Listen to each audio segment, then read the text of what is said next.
Yeah, I was doing the math. I mean,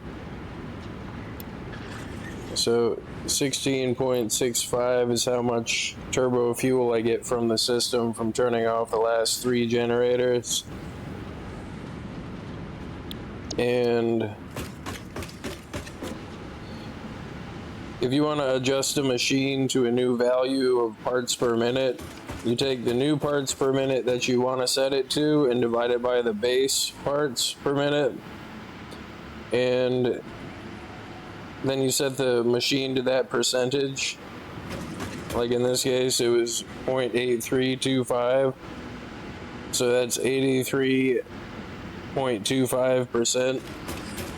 Which means that that one machine, because I turned the other 2 to standby, that one machine will only consume the exact same amount of fuel that the generators being on were consuming anyway. And I don't think I'm going to connect this to the plastic thing. I think I'm just going to throw a handful of plastic in here.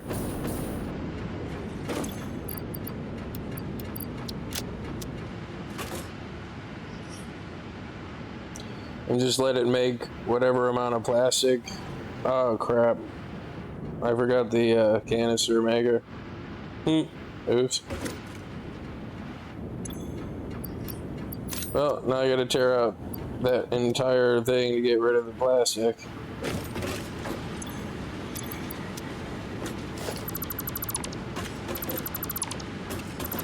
Oh well, it's 4 conveyors, 5 conveyor.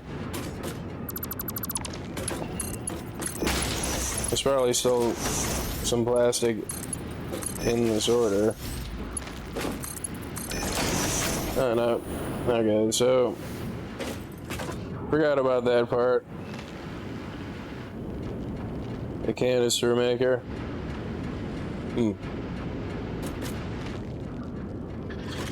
Well, I guess I'll put it over here.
What's going on here?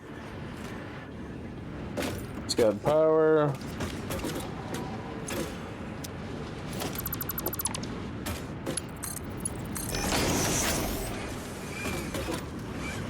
That was weird.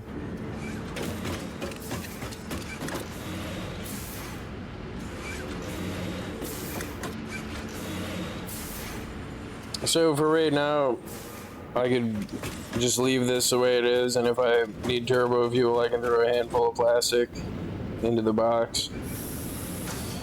It's not supposed to be fast, but it is set up so anytime that it's on, it doesn't consume more fuel than is being made by this thing. It's just been diverted in that amount. And the nice part is, if this makes more fuel than it's consuming, which it is, it'll just shut down the turbo fuel maker in the line and then turn it back on when there's fuel for it to make. So I don't have to worry about the power fluctuating. If I turned on the last 3 generators that I turned off to make the fuel in the system, then eventually it would run out. Like, or if this had a constant supply of plastic, eventually it would run out of the system. And I would have put this down there, but there was a chance that it would create an air pocket in the system I'd have to wait for it to be reprimed, so it's just easier to divert the fuel from the beginning of the system after the fuel ball.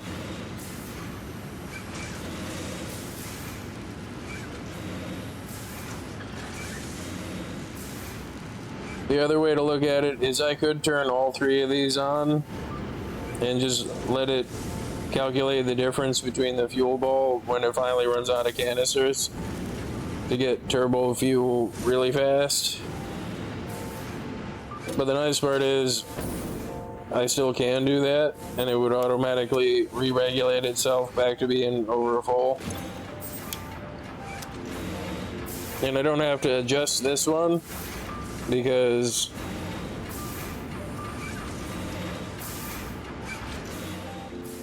and the total amount of fuel is below 300. So I don't have to worry about creating a big air gap in the pipe because it's trying to draw more than 300 fuel.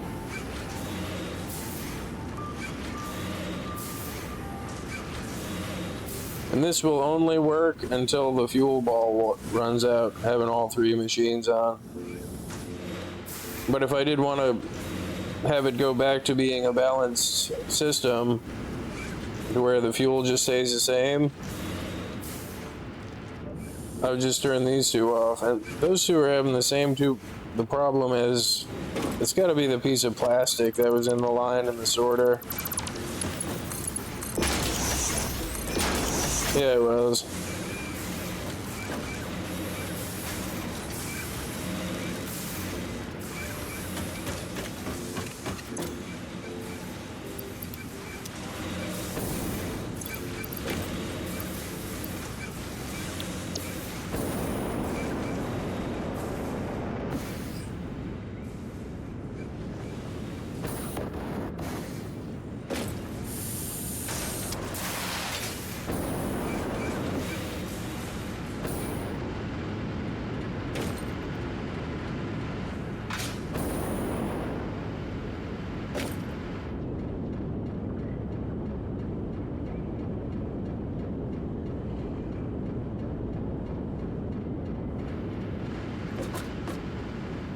I like the way that interface is set up though, for the input.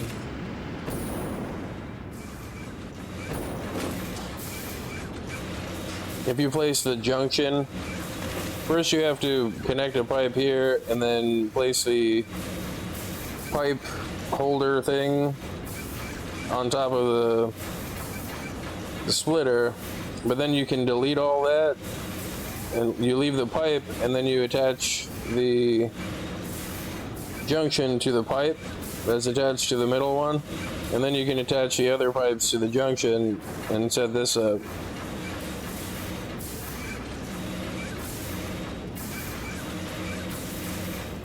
And I think it looks kind of cool. And it works well. Like, not only does it look cool, but it works well. And then you see the tree splitter. This one is consuming less per minute, so the line gets full to where once it's full, it just automatically diverts the flow to the ones that aren't full.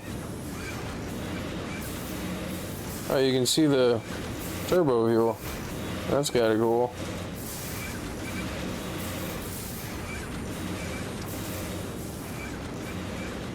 Seems like it's wasting my turbo fuel, which is not cool.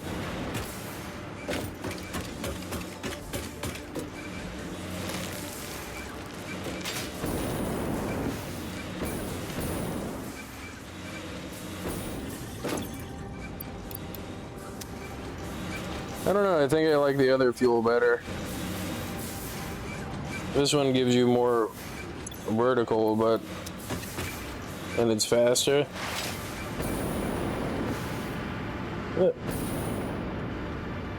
I guess it's not that bad. But just so I have plastic being run from there to there, I should probably put in a splitter for the plastic.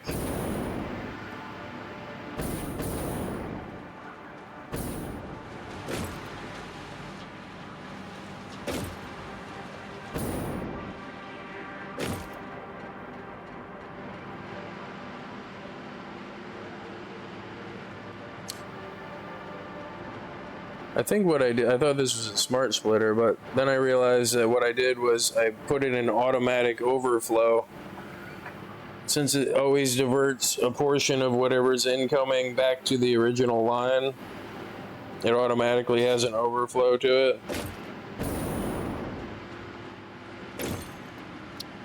I forgot I had this stuff.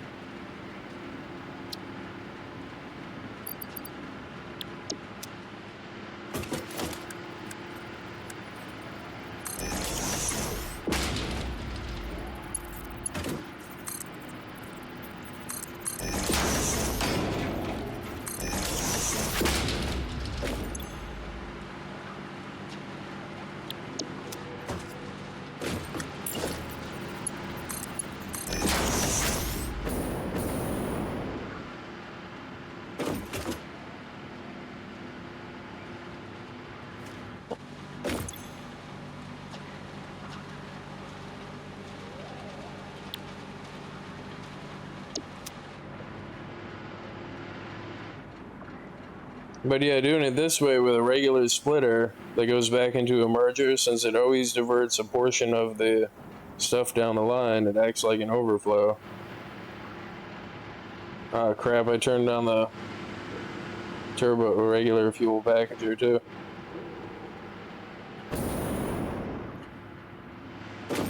Well, I guess if I want to have the fuels, both of them be turned on, I guess I should probably do that.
Thank you, last second decision on where to place the thing.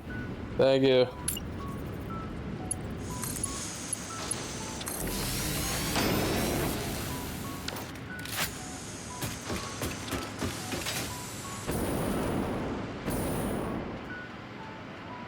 No, I do have to say that I like the turbo fuel better, though. I'm not sure how much I like this, like, diverting. I mean, that does work as, like, an automatic overflow. A splitter, where one of the lines just goes back into the merger that goes back into the line.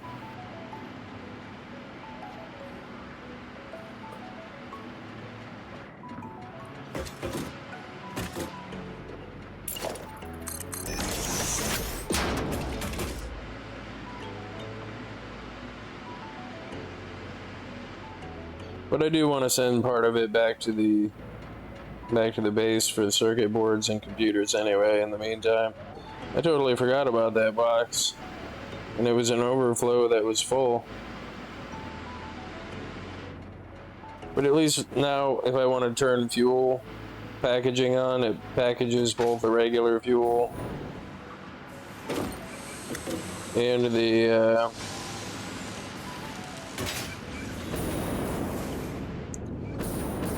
I may as well send the turbo fuel back to the base too.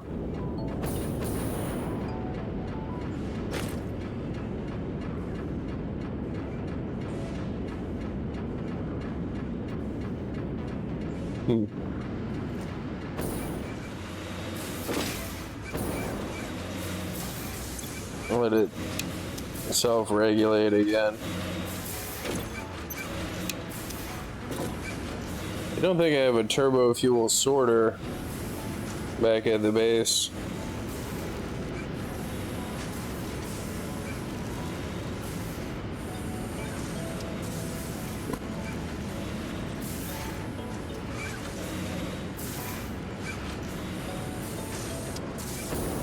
And now all I have to do to turn fuel off, or fuel packaging off, is turn off that smart splitter that grabs plastic from the plastic line.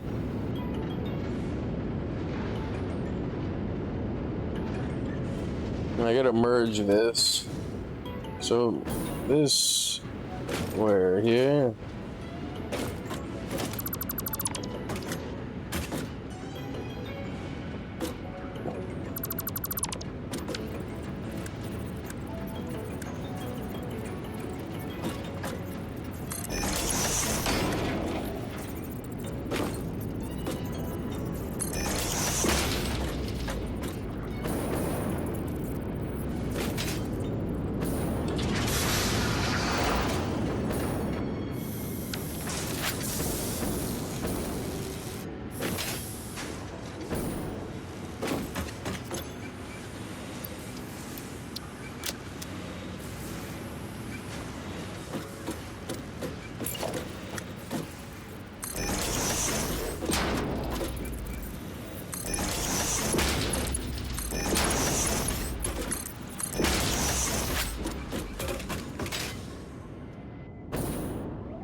Man, it is nice having the sorter hooked up to the lines going back to the base. I don't have to worry about machines getting clogged or there not being a spot for whatever part because of the crazy overflow system. Like,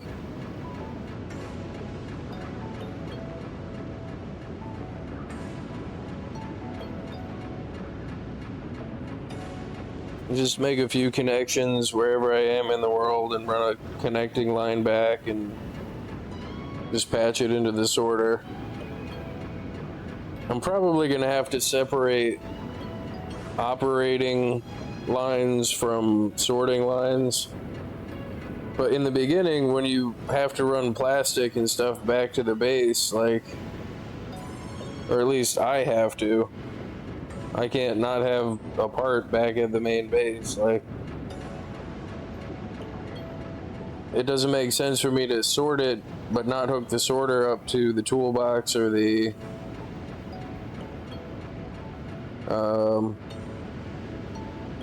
to use it for machines.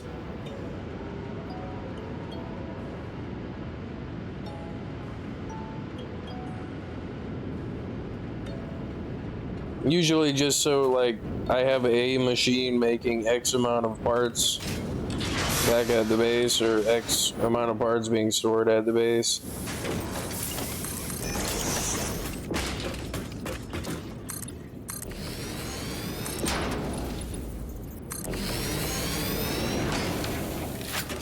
Or if I need some, I mean, no, that's about it. Like, or if I need, I was gonna say odd parts, but the whole purpose of doing that and having every part at the base is that there are no odd parts. You just have every part.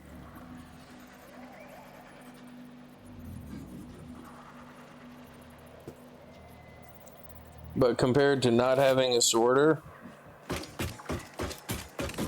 you couldn't do what I just did and just connect that stuff back to the line and know that it's handled, it's done.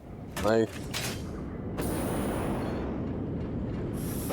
the only work that I have to do when I get back to the base is delete a few belts and put in a few sorting lines or a few sorting modules.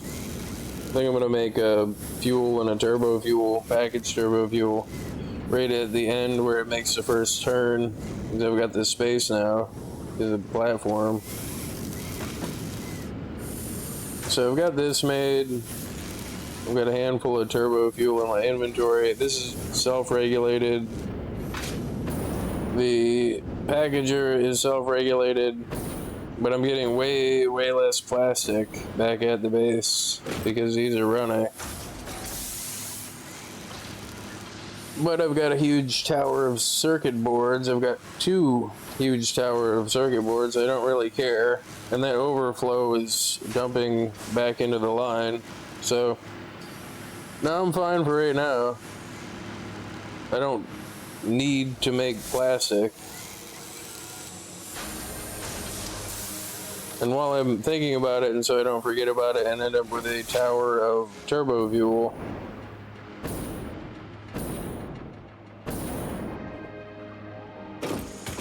I just thought of that too, is having a main sorting line like this one. You can ship fluids. I've done it with drones too, like, you can just ship packaged fluids, and the cheapest, easiest way to do it is to make disposable packages and make a plastic factory that makes as many packages at the rate that they get packaged at as the fuel that is for the packager packages them, produces the fuel or the liquid. Like, it's just its own separate disposable package thing, and then when you get to the sorter and the drone thing on the other side, it just deletes the package in an awesome sync. And then you don't have to worry about a sorter or a recirculator or trying to make sure that you match the amount of packages in the system that it can handle, or because that's the alternative to that, because I did that first, was just to see if I could make it run for my, it was like 4 playthroughs ago. I was doing uranium. I put the coal on the top of where I put the nuclear generators on the top of the coal because there was a water source. But I shipped in the uranium, I shipped in the sulfuric acid, and I had it regulated to where between the drone delivery, the fuel ball, the packager, and the unpackager, and the amount of packages in the system that was being distributed via the drone thing, like every drone left with empty packages and came with full packages. I got it balanced to where it ran without ever shutting down on the blenders that made the rods that went to the thing that made the thing for the power thing. The thing and the stuff that does the thing with the flabulator with those widgets over there.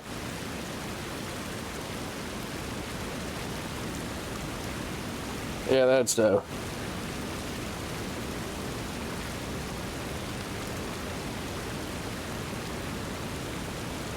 Do I really want to build out over nothing any farther?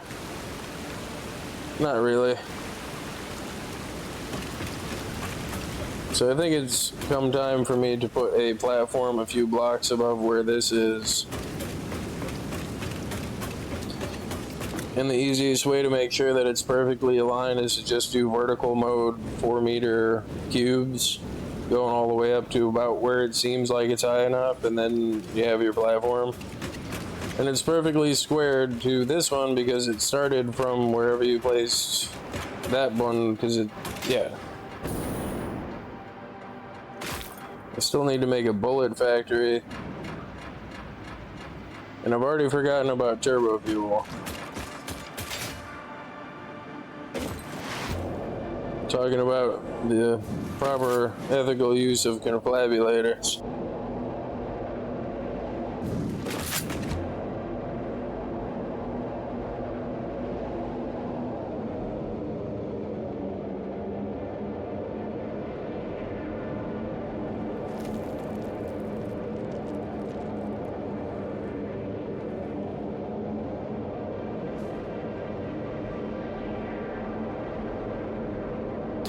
Yeah, that overflow box is still from when I was getting the sorter input situated. And I had just forgotten about it. Oh well, oh no. I was gonna say, I think I beat turbo fuel back, but I've been talking about the proper conflabulation paradigm for too long.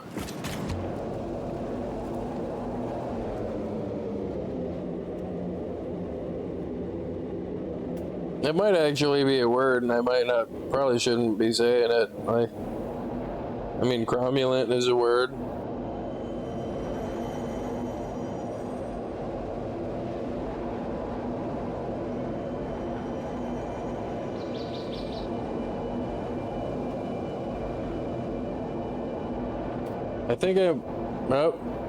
I was gonna say, I think I beat the turbo fuel connection back. And then I see a turbo fuel. There's one.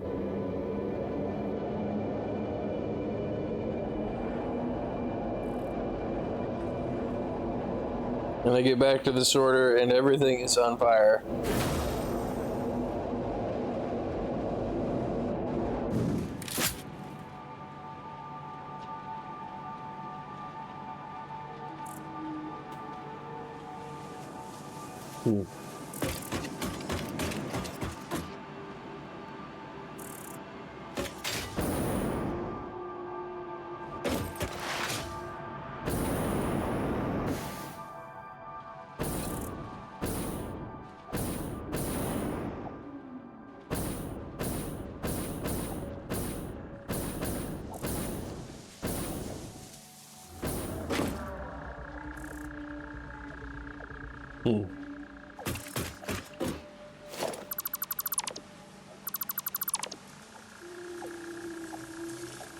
So let's test the system with it being broken.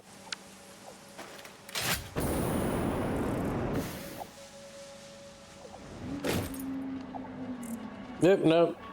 That's working properly. And the worst that's gonna happen is this stuff's gonna go to the overflow and then spin around in circles. Like, until it gets sorted. Like, I think there goes the fuel or the turbo fuel. Because the turbo fuel doesn't have a spot yet. I'm just gonna put another fuel one and a turbo fuel one here.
So now the turbo fuel will no longer appear on the left one by magic. And poof, it's gone.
Pretty sure I've got one for frames.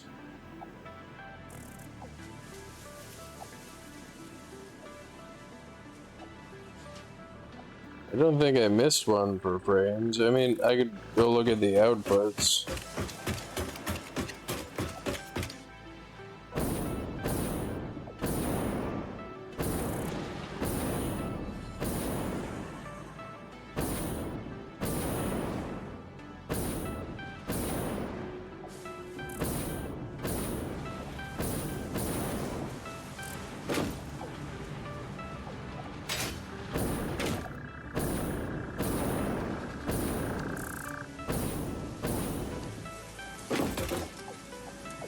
I don't see one for frames.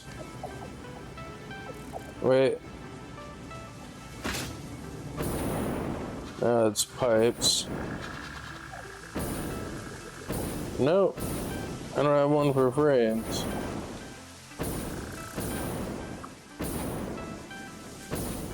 All the frames are coming from the frame machine.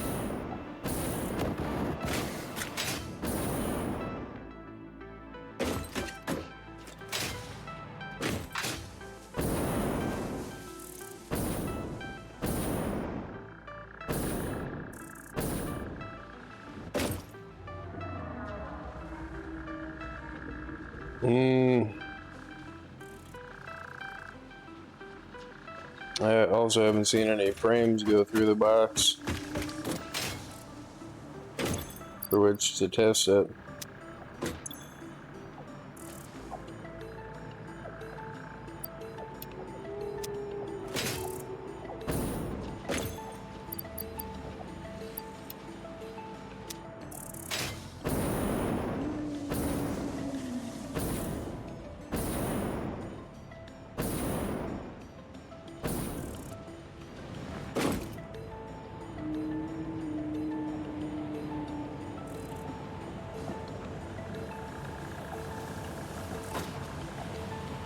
think I missed it.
Hmm.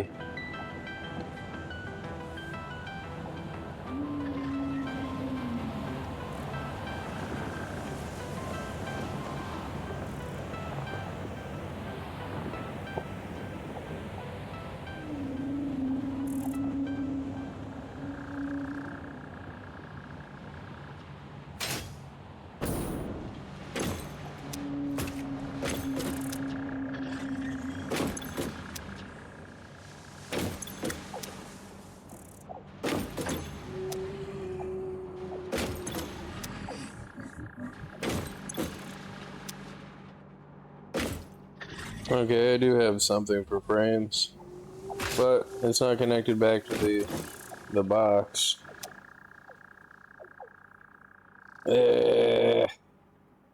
Okay, I just want to make sure I did have something for frames.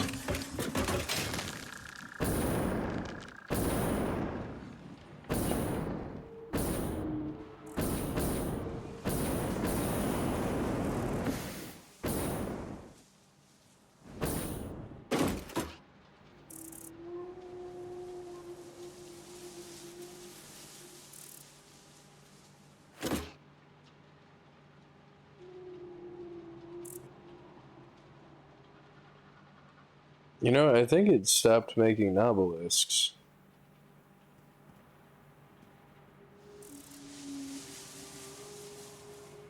Because that black powder is... Ooh. Yeah, because I'm not seeing any obelisks coming through. Did I shut it off?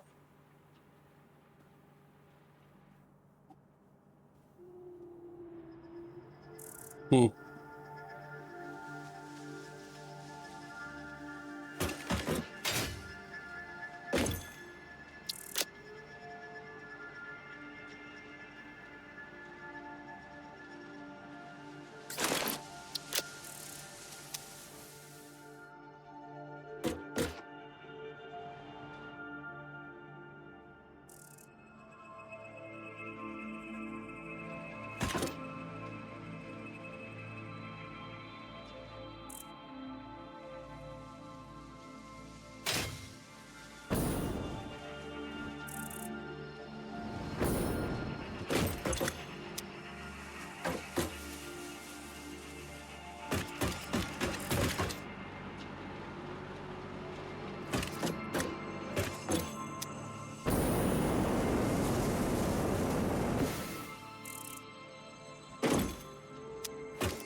And I noticed that I turned off the recirculator by deleting that belt.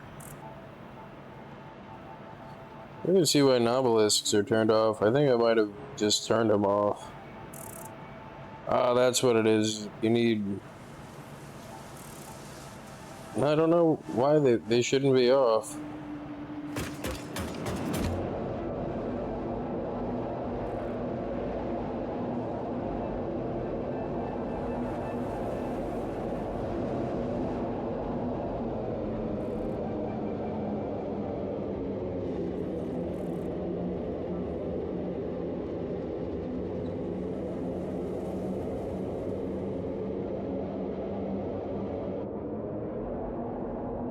The nobelisks.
Oh, that's what it is.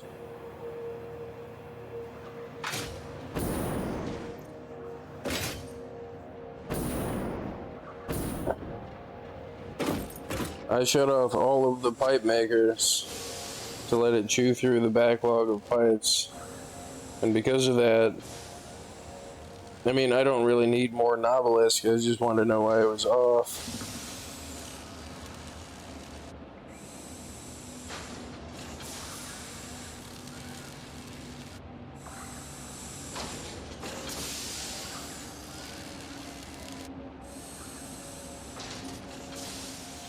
There's still a bunch of rubber here.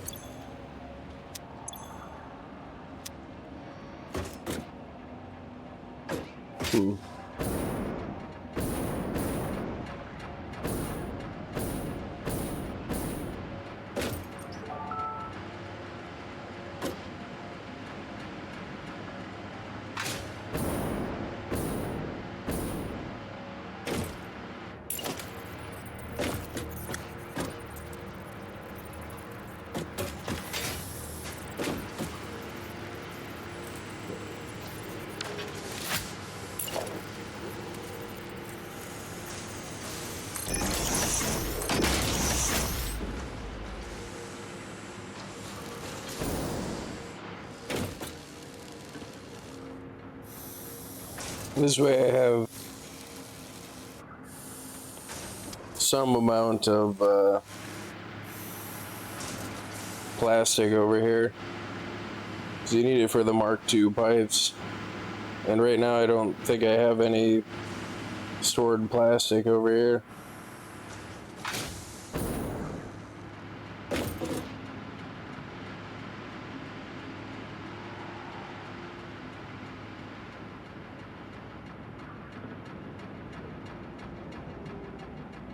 The other cool part about having chains of machines that run on parts per minute is, I know this is 90, this splits it, this diverts all of the plastic it finds to this splitter, which cuts that in half, so this is getting 45, and this is now getting 45, and yellow lights are bad, you know, if it's not running properly, if it's messed up. But if it is tuned properly, you can just adjust the input and it'll still continue to run, just slower.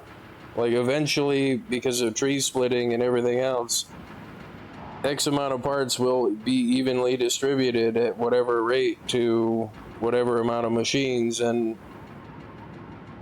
eventually it'll kick out the part that the next machine in the cycle consumes. Like,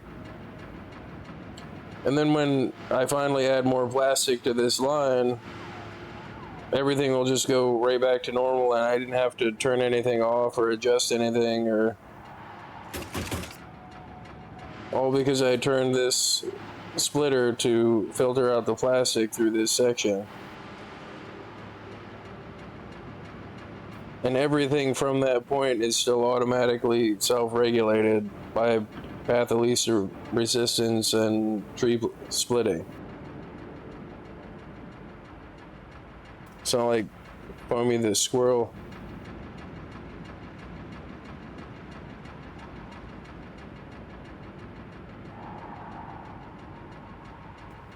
Sometimes I feel like Foamy the squirrel.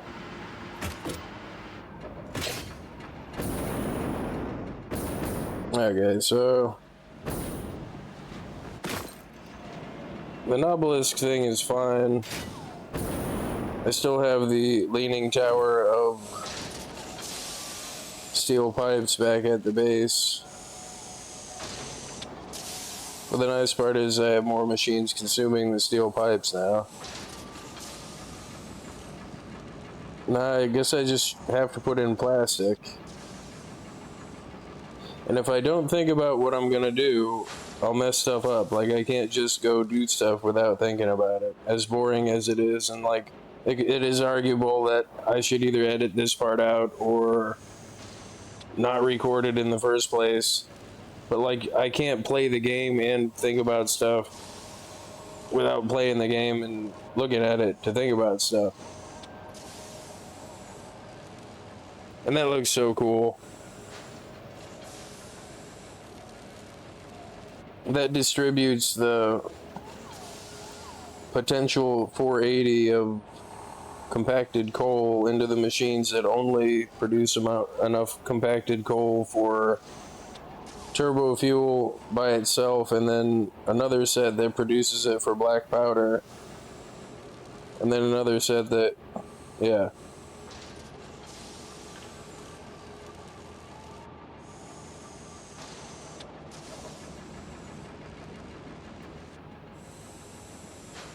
And all because of tree splitting and using conveyors stacked on, you know, merged into, because it becomes its own thing when you attach a lift to a splitter or a merger.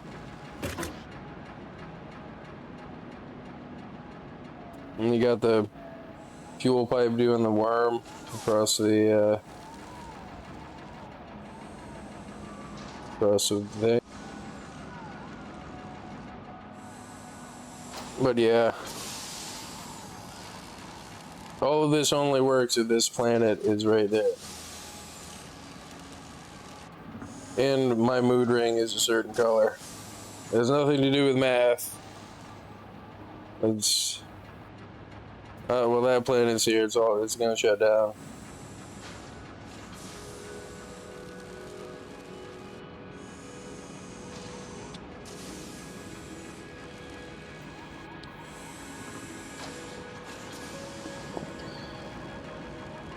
And then part of me is like procrastinating putting in the factory floor, because then I'm gonna have to make a few trips back and forth,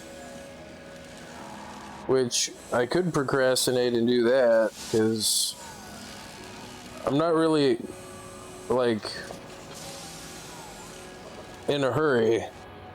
I'm not in a hurry to finish the game or finish the phase, and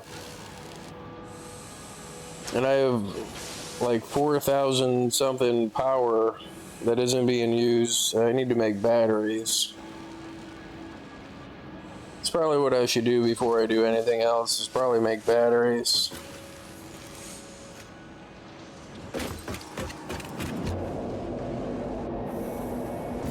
because the whole time that the turbo fuel has been added to the system, I've been above the batteries and they've been charged. And the whole time they've been charged, that's been excess power at 4,000 whatevers that has been wasted that could have otherwise been storing in batteries. And I've got the parts in the toolbox that's full, the stators and stuff to make the batteries and the frames. I think it needs frames. I might have to find a different spot to put the battery farm. I'm gonna leave the one that's there, but just find an open field and just put a bunch of them far away from the base.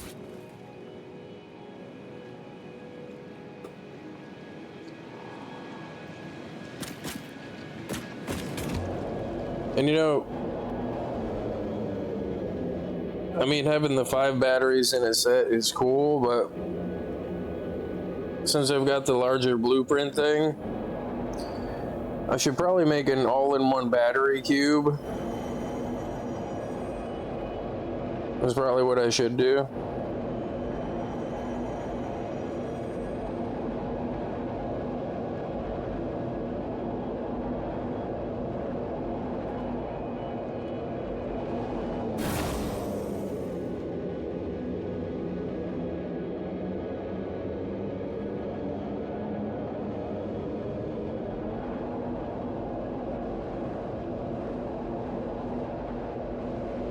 But as far as the plastic overflow box that I just added, or the plastic box that's just split off of the packager line, eventually that'll be full.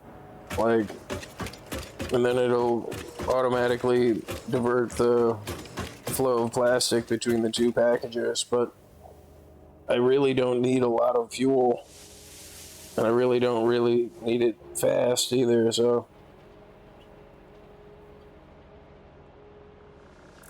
And eventually it'll be into the overflow anyway, because the sorter box will be full, the sorter boxes. And at that point, once I notice fuel going to the overflow, I can just shut it off. The word that I've been not saying the whole time, and not on purpose, is just, it's flexibility. Like the spaghetti zone is flexibility, sorter modules is flexibility, like the input lines across long distance of multiple parts and the sorter machine is flexibility. It's a ton of work to set up, but once it is set up, in the Mark II version of the sorter, all gets hooked up to drones. Every part that goes to the toolbox gets a splitter that gets hooked up to a drone that only has that part in it. That's what it was. The light just went on. The timing of that is pretty good. I need to make the distributed part merger is what I need to make. And what a distributed part merger is you can have like 10 different unique parts all merged into one line in a way that the output comes out in a repeating pattern of all 10 parts.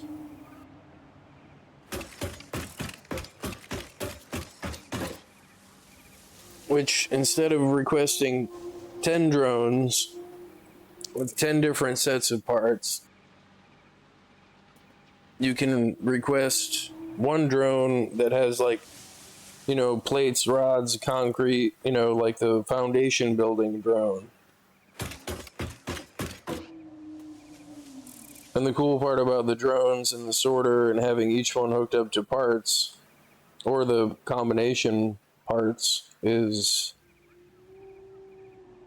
I can go anywhere in the map and throw down a biofuel thing and a drone platform and have this factory ship me an entire drone's worth of just that part, or the combination box of parts, and then use the sorter blueprint module that's hooked up to the drone output to easily sort whatever junk it is.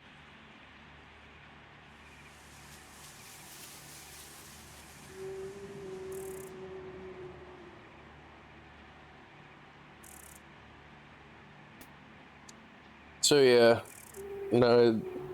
it is worth doing. I mean,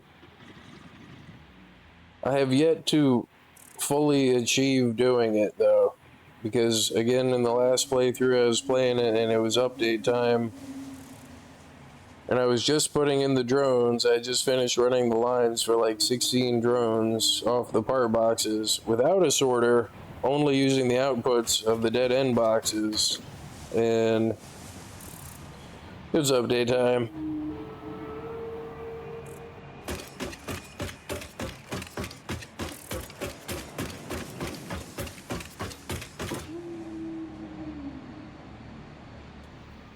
So yeah.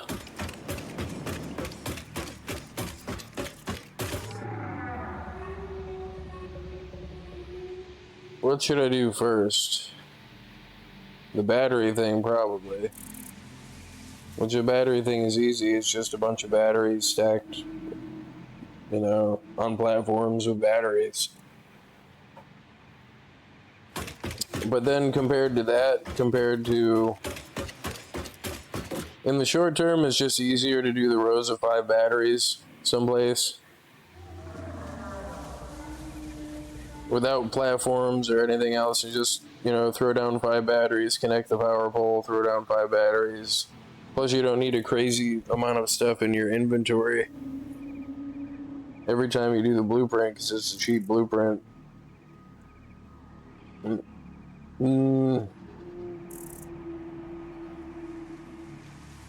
I think I'll do the battery thing later, because this does work.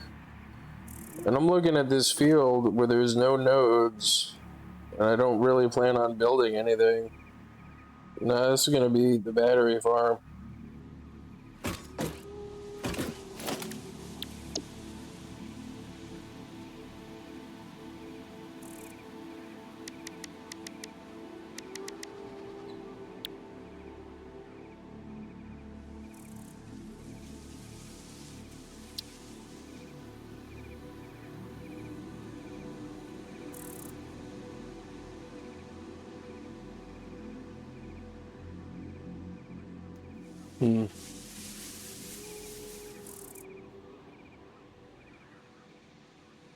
So, what am I missing?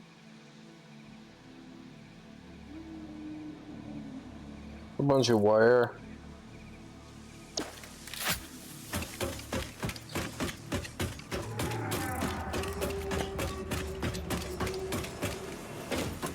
I thought you needed stators for this.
Yeah, that's 3.8 megawatts that would be wasted.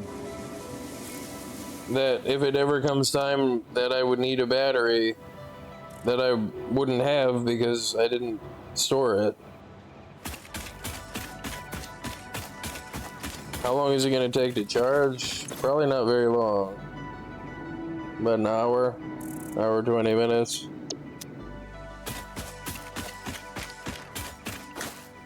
But the crazy part about batteries is you can end up with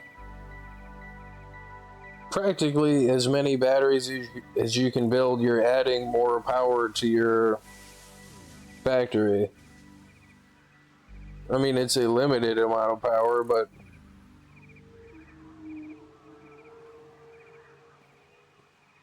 I don't have to worry about tripping the fuse when I add machines.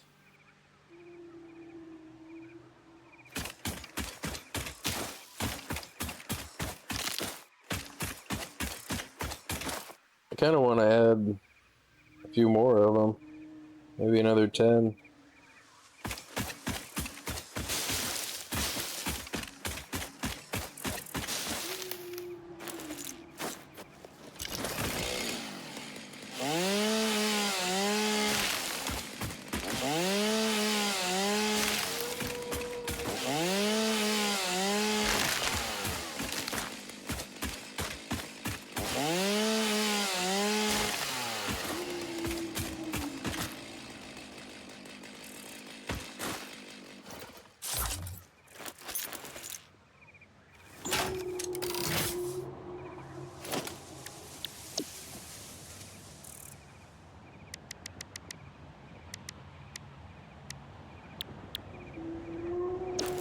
So that's another 50 batteries. So I just built 100 batteries after I'm done adding these. That looks so cool.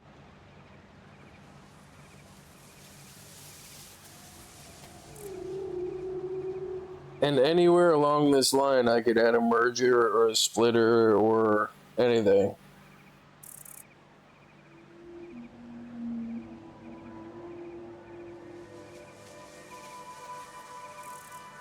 It looks like a mess, but the trade-off is it's easy and it's really flexible, and you can do it anywhere on the map. Like you build the floating platform, the ceiling conveyors, and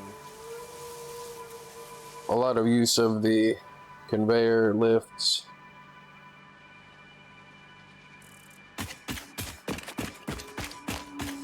There's better ways to do it, but this is easier. So it's arguable that this is better because it's easier.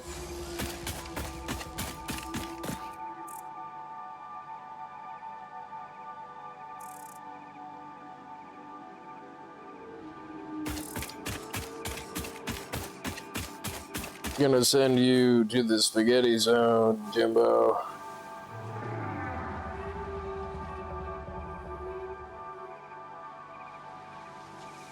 You tell him, Sky Pancake.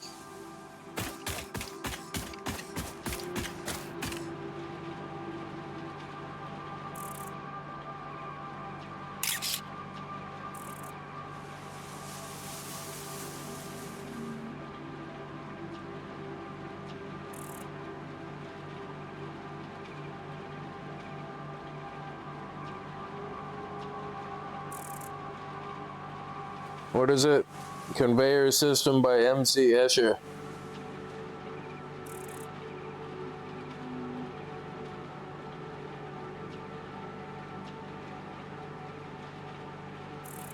I've seen people say, like, to people that build on the flat platforms and have perfect aligned conveyors going for, like, you know, the entirety of the map, and they've got like 100 of them for like some crazy machine.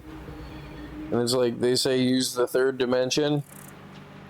And it's like, you know, in this case it'd be like, well, don't you use the fourth dimension? A fourth dimensional conveyor set here.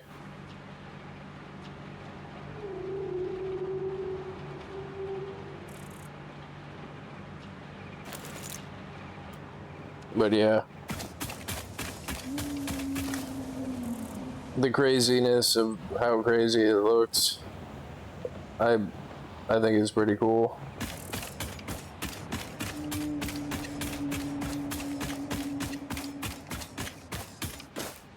Because it looks like a disorganized mess, but it's no more complicated than this thing goes here, or that thing goes here, and yeah.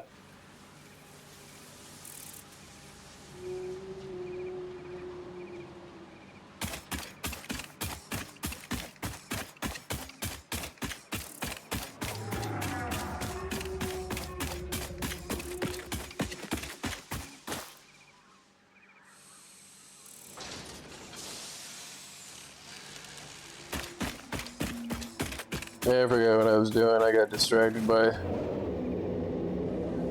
the spaghetti zone.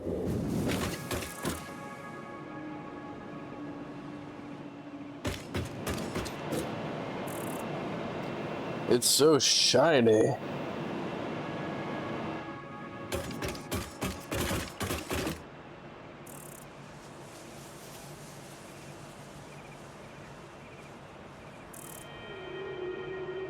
I could make it look shinier if I had better computer hardware.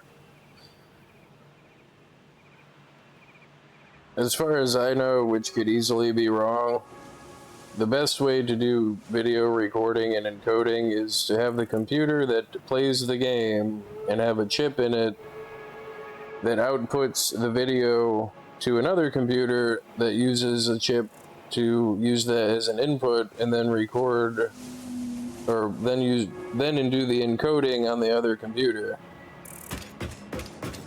Because then you can set the settings as high as they can go, and all of the workload for encoding gets transferred to the other computer. However, I am not doing that. So as shiny as this looks, it could probably look shinier. They could probably be higher quality. But in order to do that, I would need better machine.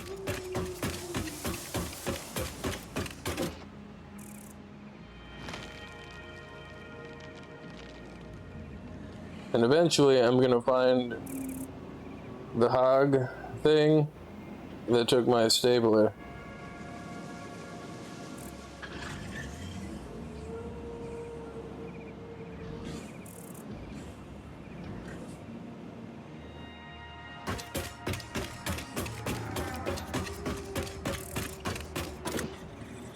And I've totally forgot what I was doing. Oh, batteries. Alright, so parts. I need wire.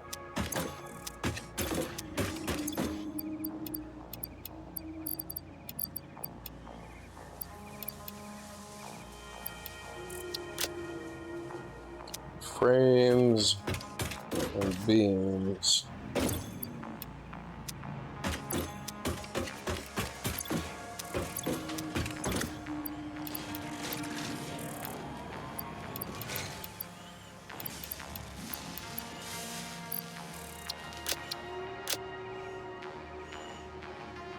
In the sense that you can never produce or consume extra or less parts,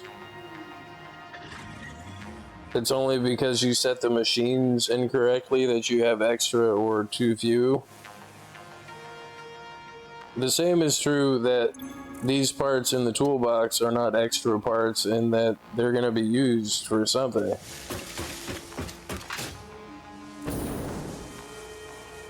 Which even extends to the buffer storage boxes that I put between sets of machines. Like, not only do they allow me to manually put a set of parts in a machine where I know the parts go in that machine, but they act as a flow regulator to keep the line primed for when it needs parts, regardless of what the input machine is doing, if it's backed up, clogged, or, you know,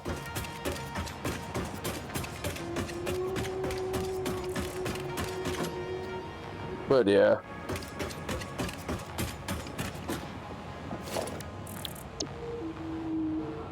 Keep in mind, I could easily be wrong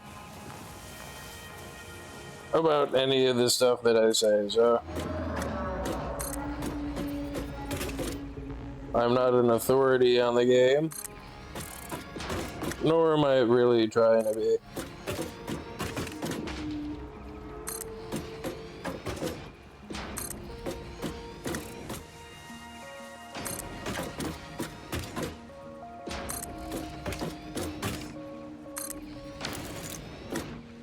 And I have to count. 1, 2, 3.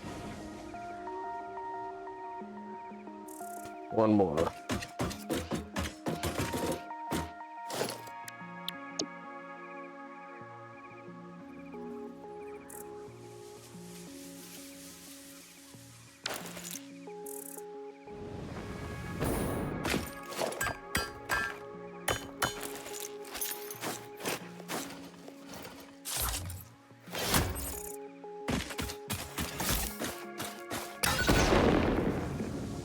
No.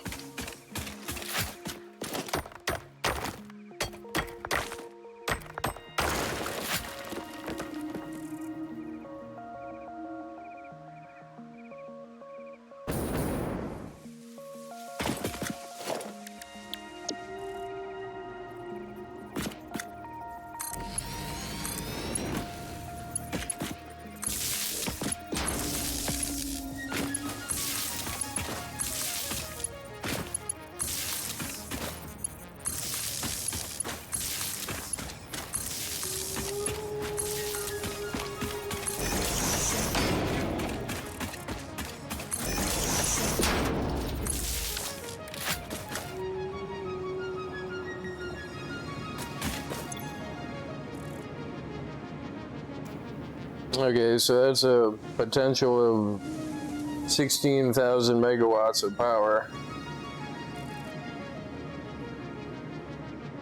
And a charge rate of about 3.8 megawatts, 3.8 thousand megawatts. So this should be charged in about 2 hours, 45 minutes, is what it looks like. Which is better than the hour because I'll forget I'll forget that I have to add batteries. This adds a decent buffer. I mean, but to waste that extra power,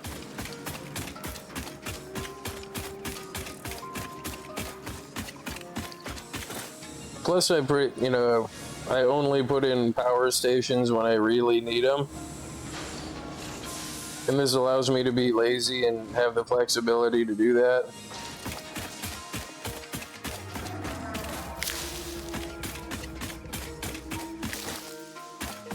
Like, I might do the geothermal power thing just for fun. Because I still haven't done one.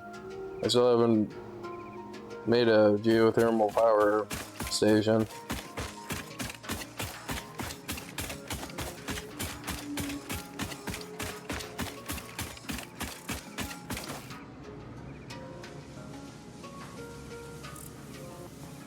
Wonder if it has different mechanics, or if it's just the same mechanics with a different model.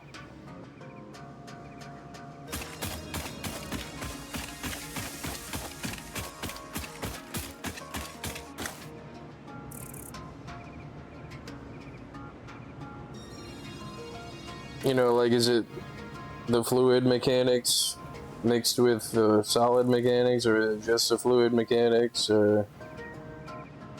But I'm not gonna know until I try to build one. But typically, no, like, unless I am right on the very edge or into the batteries already, then I probably just ignore building a power station, because why build it if I don't need it? If it's just gonna, then I'd have to end up chasing the batteries around, trying to fill them, like. But at this point, that's what 50, that's 100 batteries plus however much that is. probably would be fine not have to add more batteries.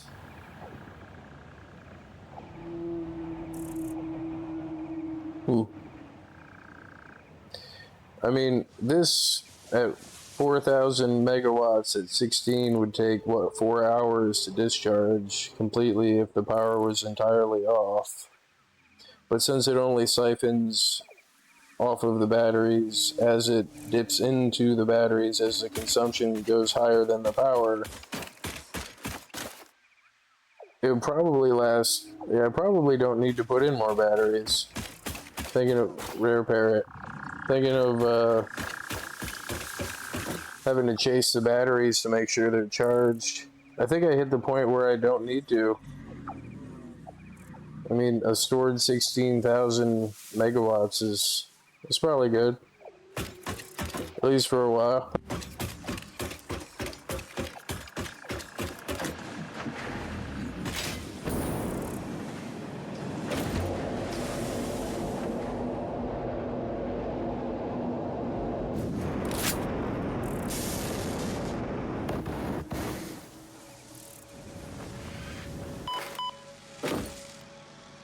Oops.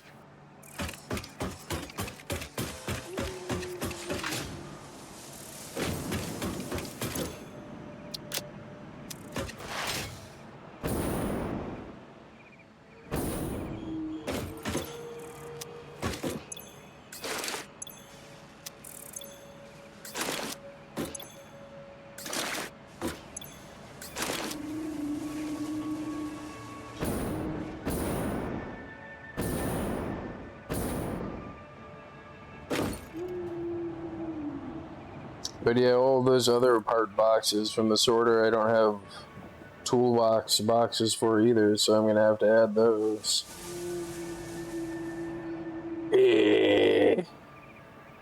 I think I'm gonna call it a video though. It kind of feels like I did a whole bunch of nothing.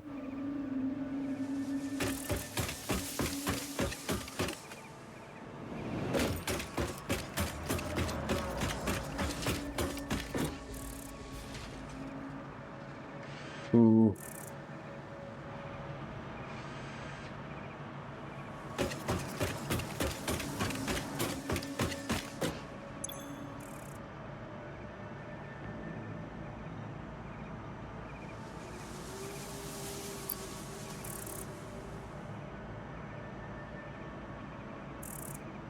You know, I think I'm going to do this to-do list and then call it a video. I have to go get stuff to make biomass. I have to go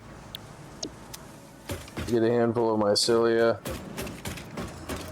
Turn this into a biomass maker, which... Is it already a biomass maker? It is. Good. So, I've got a handful of biomass here for that. I'm going to go out to where there's mushrooms.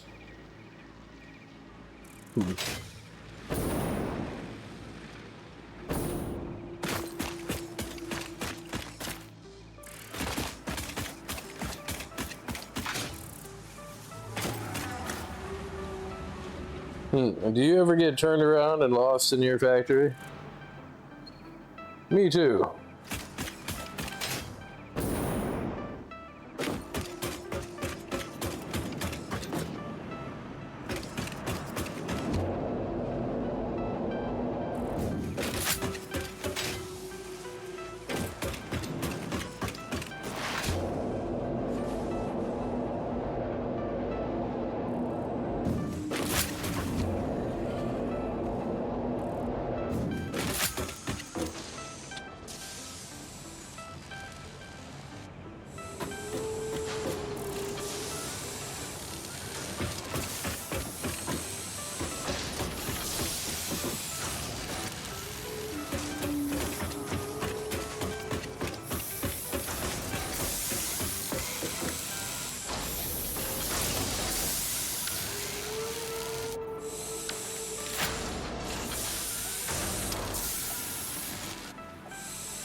Fix-It employee contract reminder. No pioneer should speculate regarding why there are crashed freighters on this planet. Pay no attention to the miscalculated crashed stuff behind the curtain.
Yeah, I gotta hook a nutrient processor up to the sorter for, yeah, to make, ah, jeez.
You can blow up the mushrooms?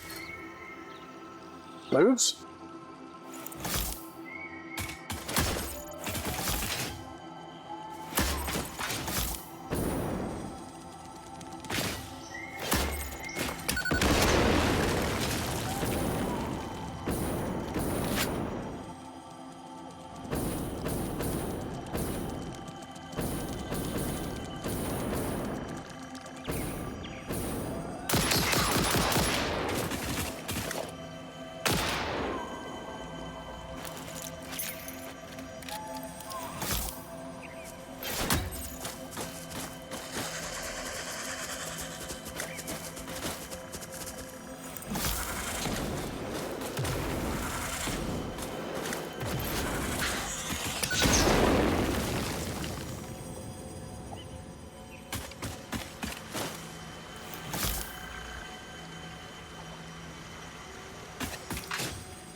Live, laugh, consume.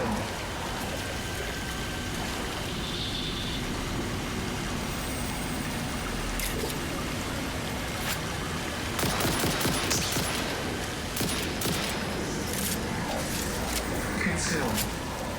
Consume. Consume.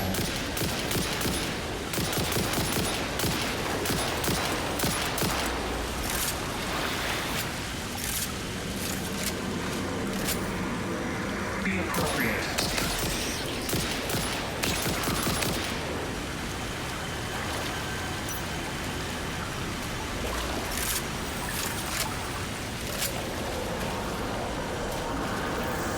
Harvest.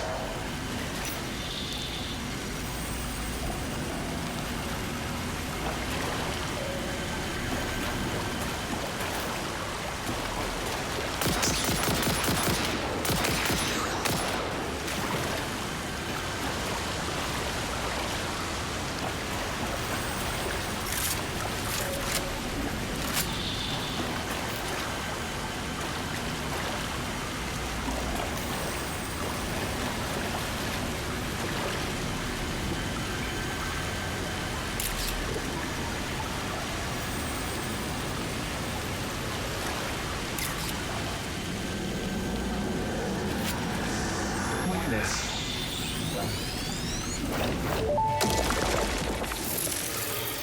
Our instruments echo in the deep. Do they not plug the shallow threads? Can you hear me? Crescendo, the effigy found the key. Sing more. I was not created for artistic purposes. I am incapable of singing. You sing. Noted.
No!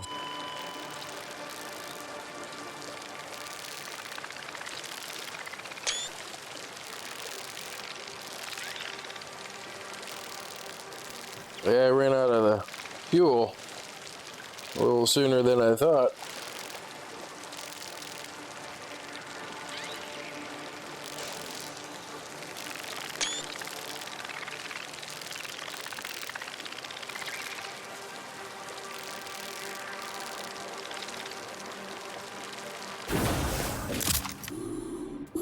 You know, I use the F button for the right mouse button, and I use mouse 2 to move forward in every first-person game.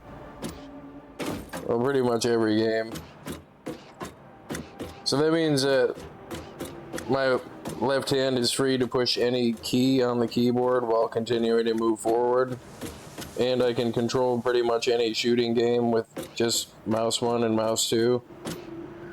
Alternate fire, the easiest key is the F key. And crouch is V, because it's right there by the F key. That's how I've played every game since Quake 1. But yeah.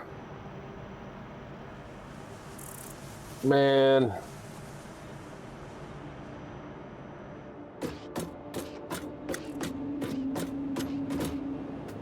I died.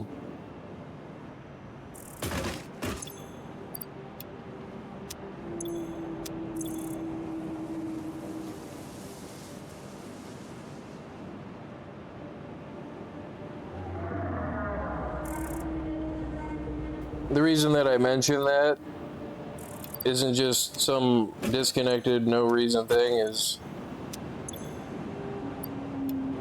well, I don't really need another one of those. Is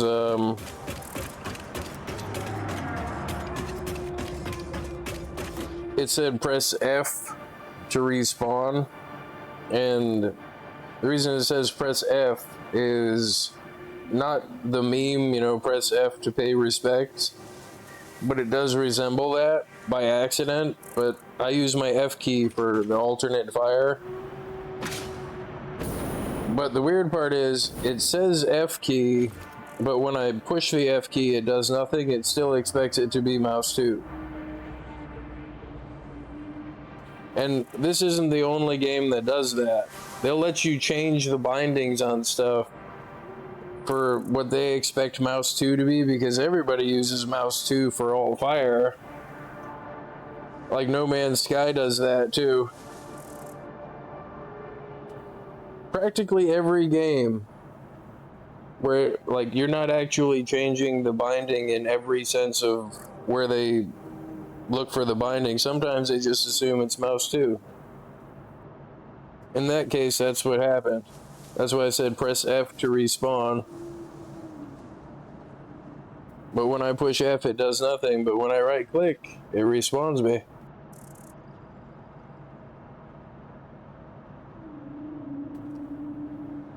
I mean, there's got to be more than just me that uses mouse 2 to move forward and uses 1 for primary. Because then you can control practically every game. This is just my right hand just running in circles. Like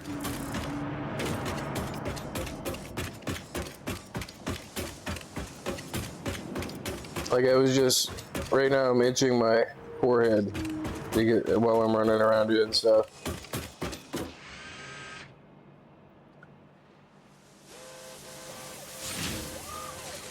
And this looks cool. I like the when it disappears into the perspective or into the horizon. Like the perspective lines.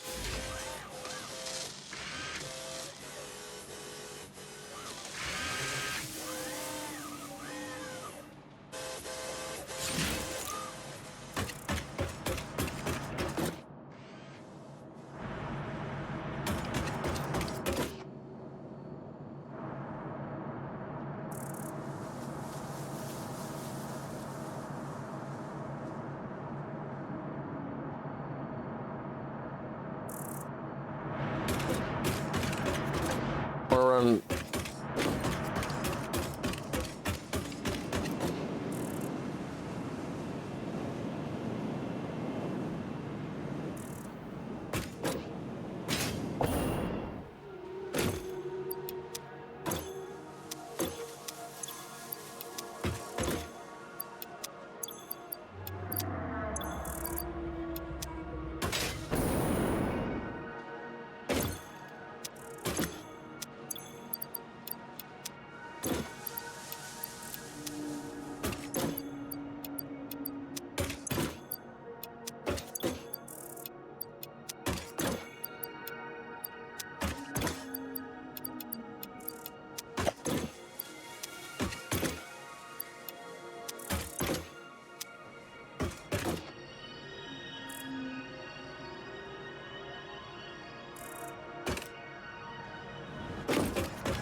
Oh, nice. It keeps those too. I thought it dropped them.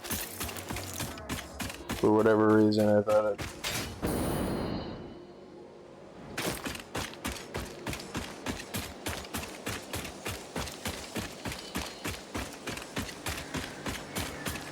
I don't know if I was muted for the mouse 2 thing or not.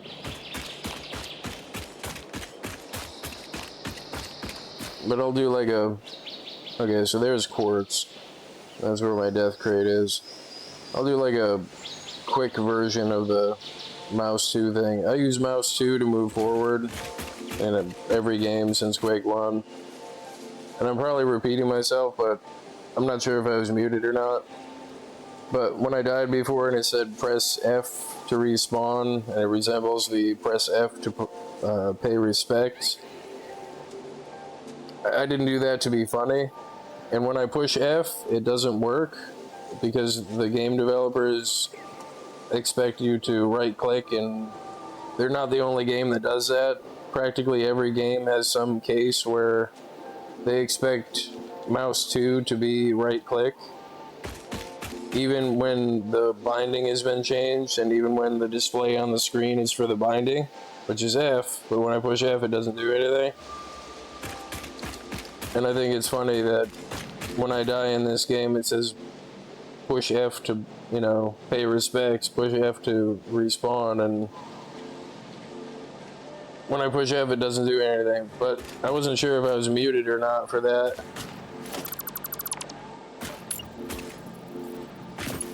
I gotta put in a tube hub for... Right, I should put the tube hub right here. What am I doing? Make this continue to oil. Send this down to quartz. Oops.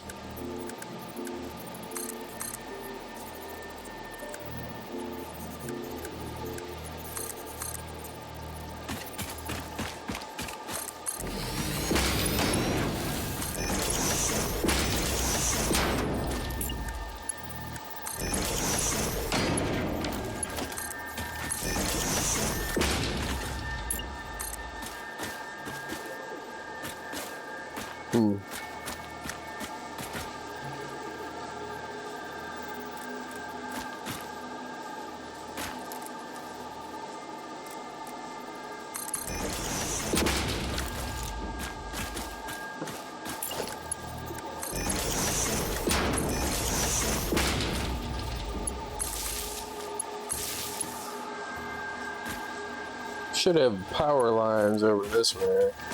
Yeah.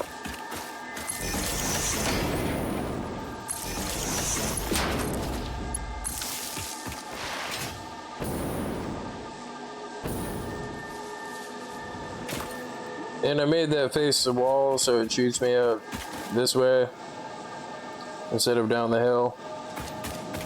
So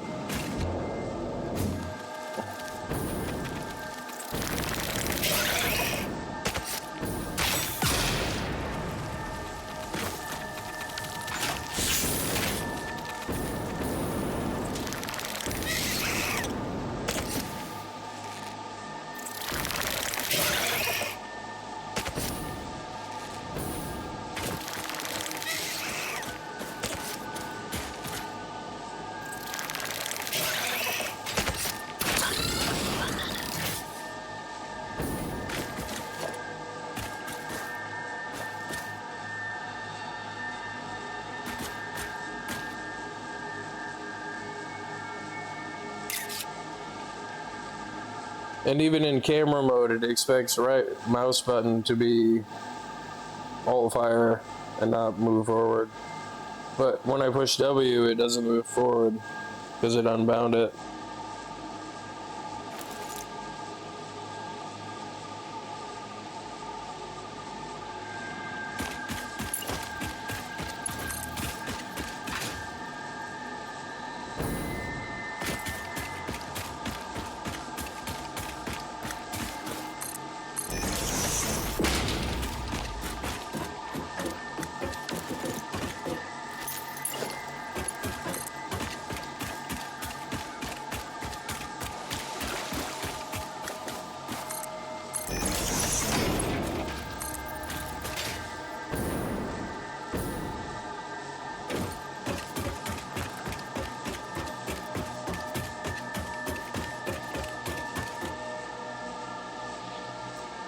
I thought this was where quartz was.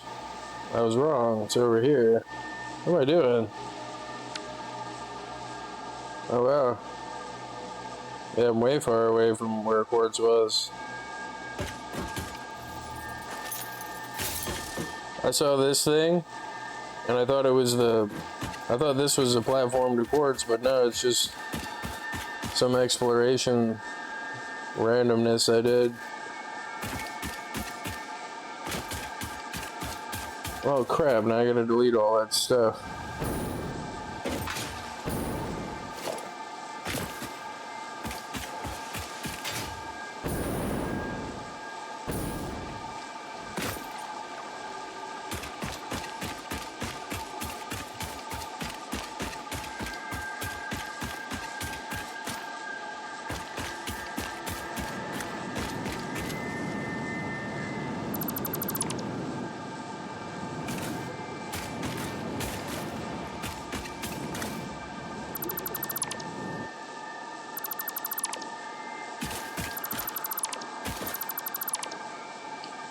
Whoops.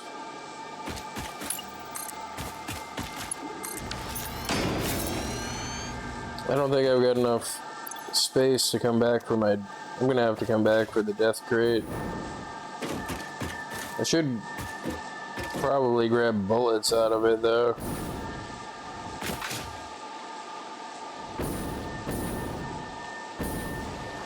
And it wasn't even the creature that killed me, it was me misjudging the turbo fuel and being used to using the regular fuel with a longer duration on it, and I hit the ground. Where's the death crate? Over here.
And freaking head crabs. Look like the spider head crabs. That's pretty.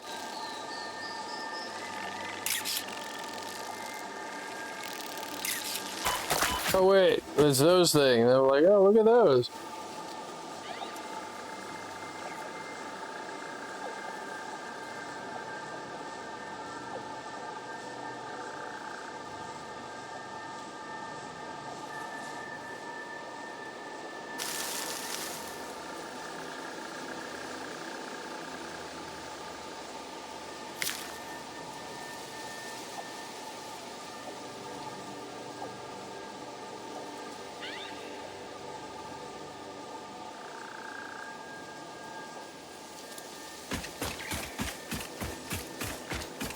Yeah, if I ever just stop and stare, I'm either thinking about something or I'm doing something, or I'm not able to push the buttons on the computer, like using the calculator on the phone or something. Like, I mean, at least pretty much everywhere you look in this game, it's some interesting thing that is nice to look at. Like,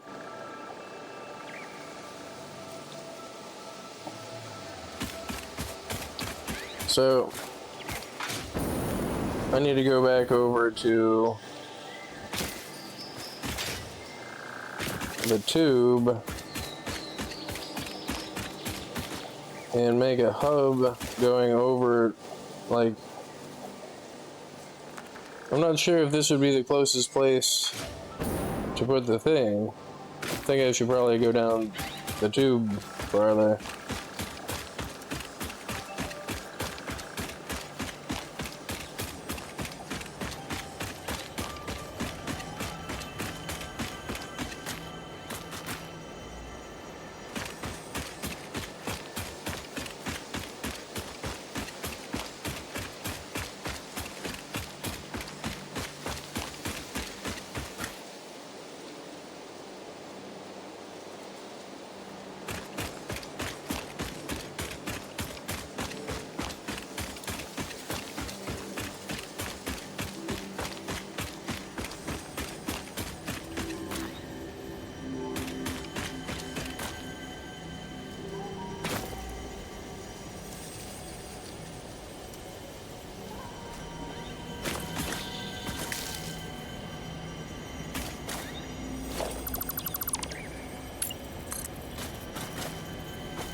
defiled with scripture.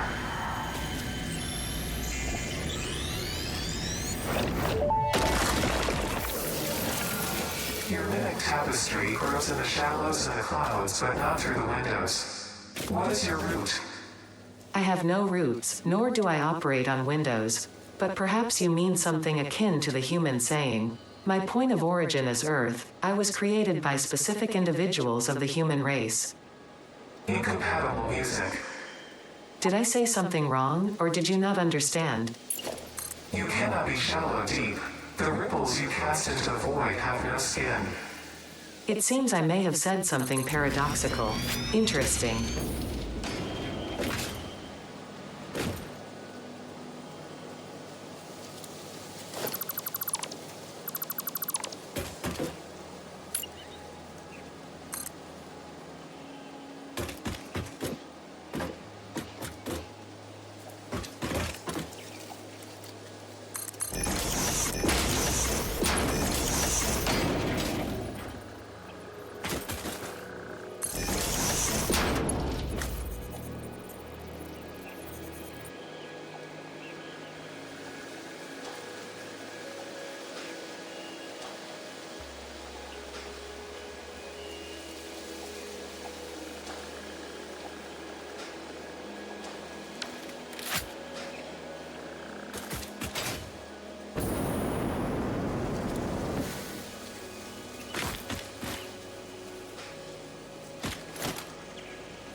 You know, now that I realize I should just keep both of them. No, I should just put the quartz hub over here and delete the other tube. I mean, I guess I could leave both of them.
Yeah, no, I'm missing materials anyway.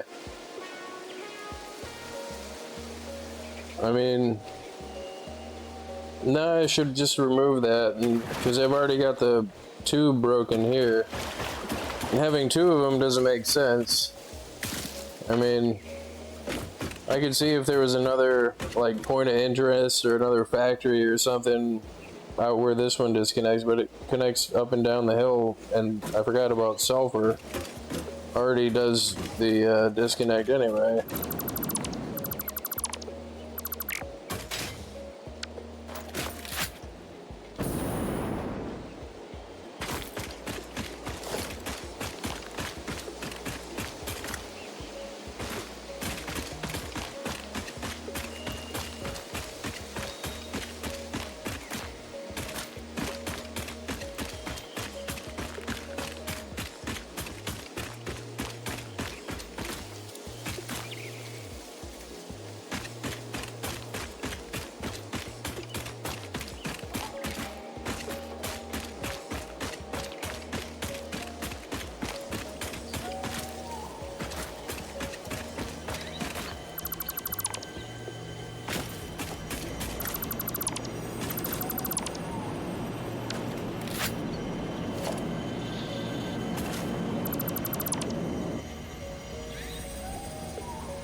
Yeah, I totally forgot that I already have the break in the tube up here anyway.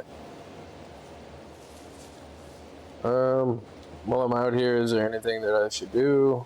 No, I should dump this stuff off back at the base and go get the death box.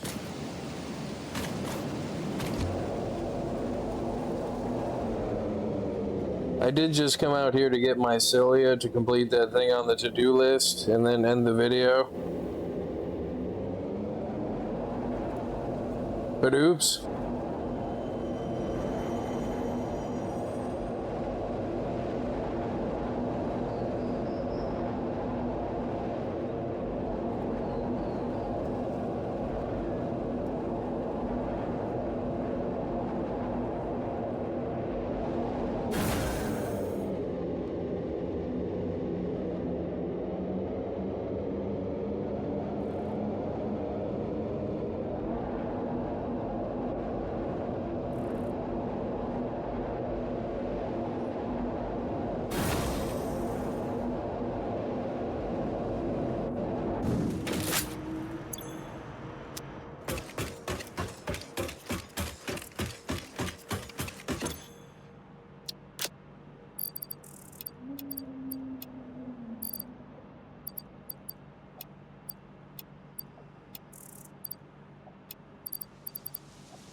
The nice part about throwing the leaves and the wood in is now it just goes through the sorter to the leaf and the wood box, and then goes right to the leaf and the wood biomass maker.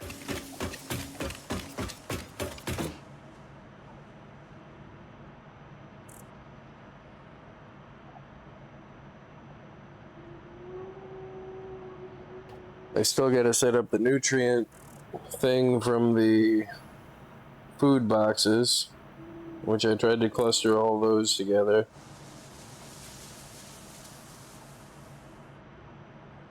Wonder how charged the battery got. It's at 10,200 of 16,000. Something's fluctuating though. I bet it's the turbo fuel. I bet I messed that up before. That's not supposed to do that.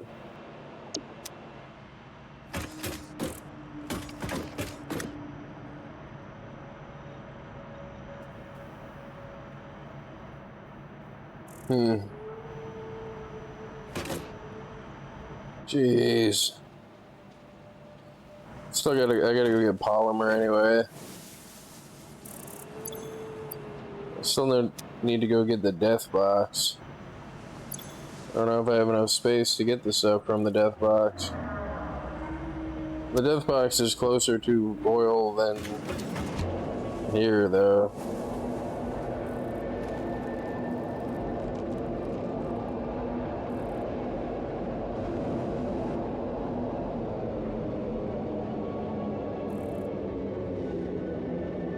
And I gotta make a hyper tube dropper for the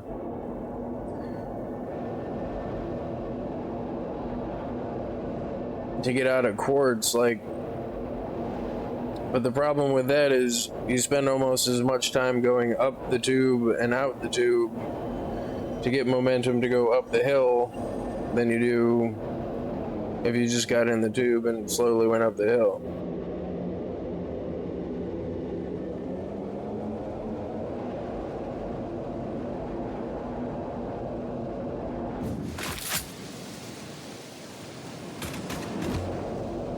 No, I gotta go adjust the turbo fuel thing. So I know that's probably what the problem is. I miscalculated something.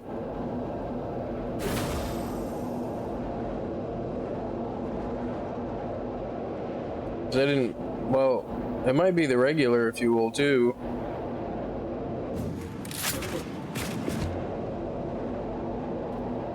I gotta check to see what the problem is.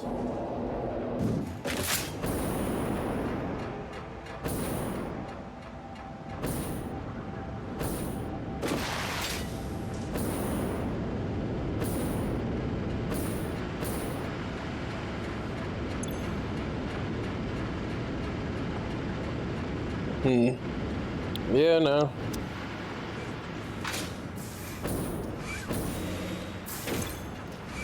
This is set to 16.65, which is what it should be set to.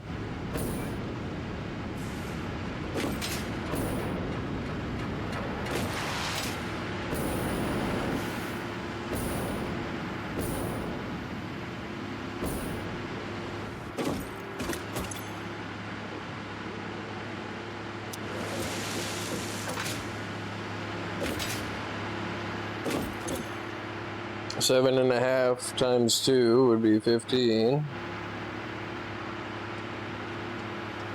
It looks like it's going up and down by 150, which I think these generate 150. Is it this that's the problem? This is, yeah, oh yeah, it's this. Oops.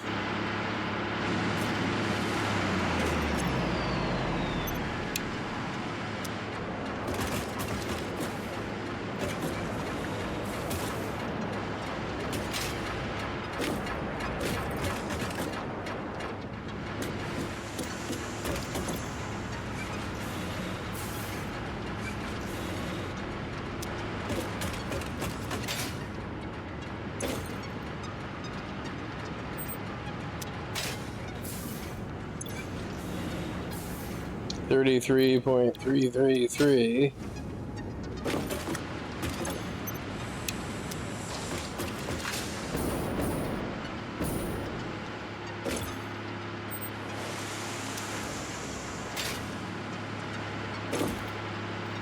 See, that's the problem, is that's 23.333 and not 33.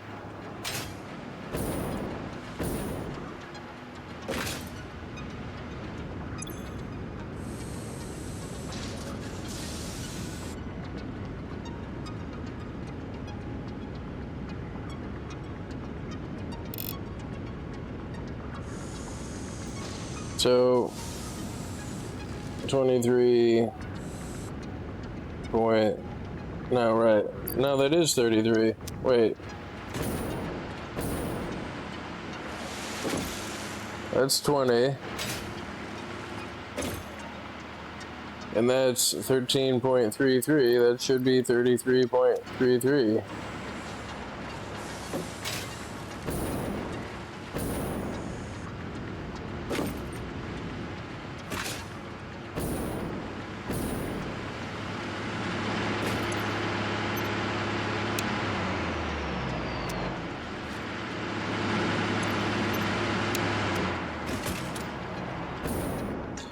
Just shut it down, let it reprime.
No, but it shows I was right. It created an air pocket.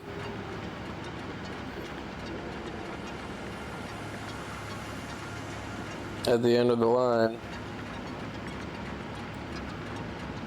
That, and I think at one point I had all three of them running. And it never caught back up, it never reprimed.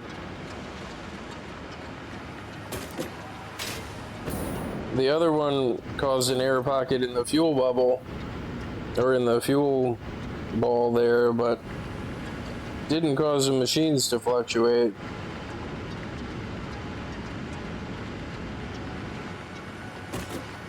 So if I set that valve to whatever this consumes after it's primed now, 33.333.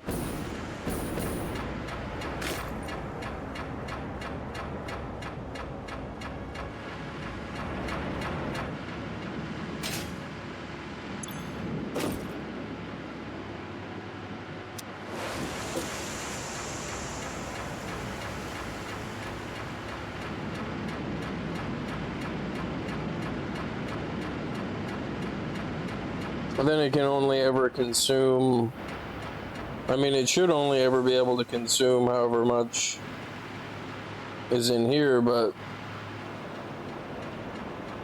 I guess the flow rate isn't the same as the consumption rate because it fills as fast as it's able to fill. I'm thinking. So 33.333.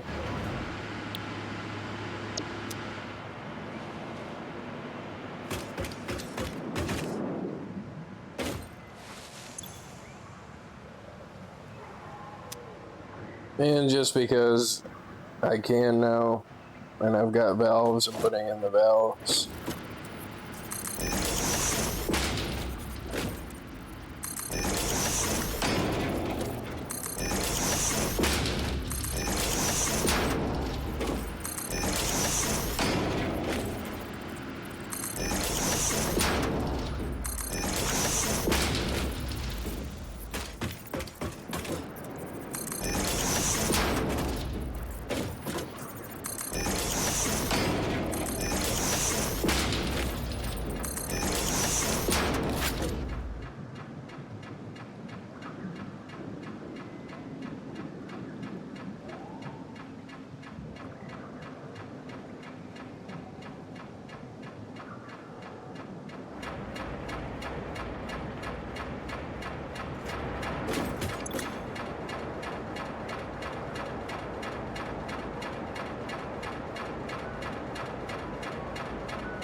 Yeah, should probably let these reprime too.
Look at the power line.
Yeah, it's cool having the batteries.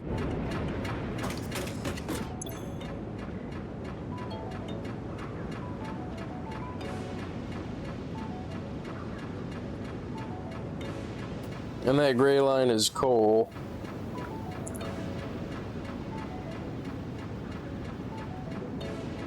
Oh, I have 1800 power from coal. It says what, it takes about 4 hours, 4.5 hours.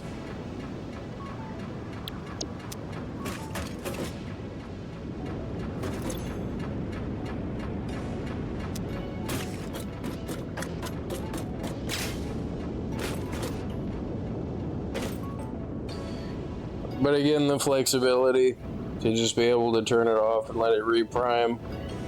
I don't know why it wasn't the same. I think it's the flow rate on the valve that goes into the packager. But it doesn't make any sense because the packager should only consume that much unless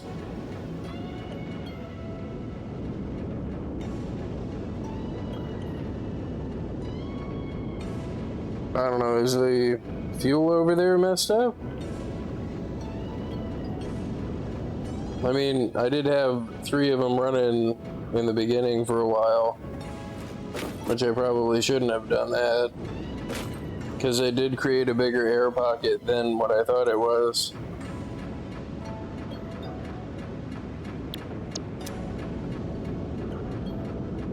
I wonder how close this is done, or to being done.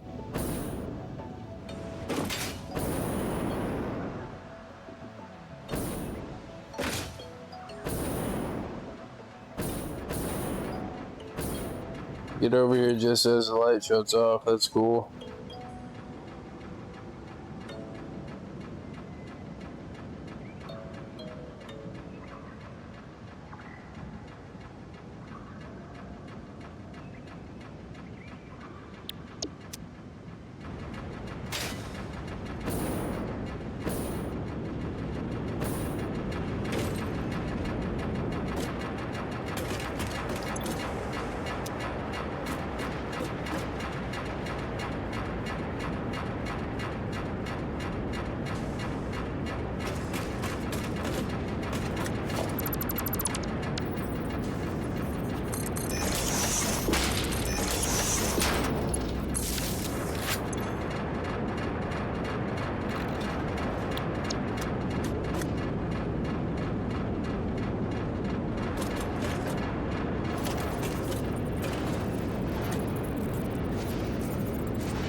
You know, I just now realized I'm making 80 plastic from just polymer resin. So my calculations before were wrong.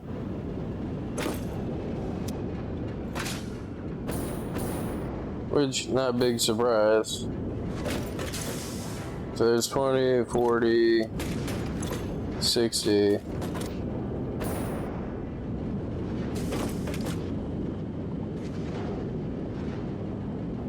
And then I've got 80 plastic, so what is that, 120? Is that like, no, 60 plus 80. That's 140 plastic.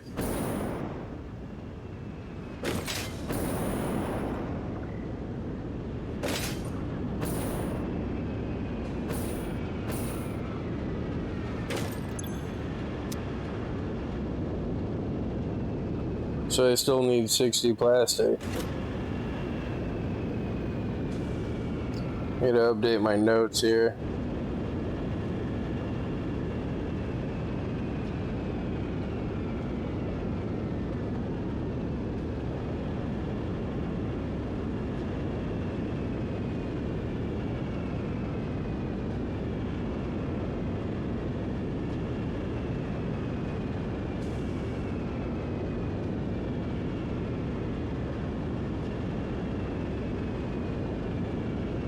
I don't know where I got the number 90 plastic from before.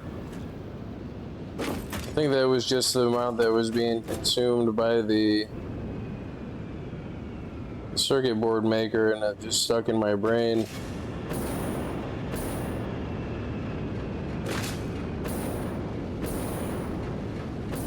So, yeah. I only need a handful more plastic to run the computer machines.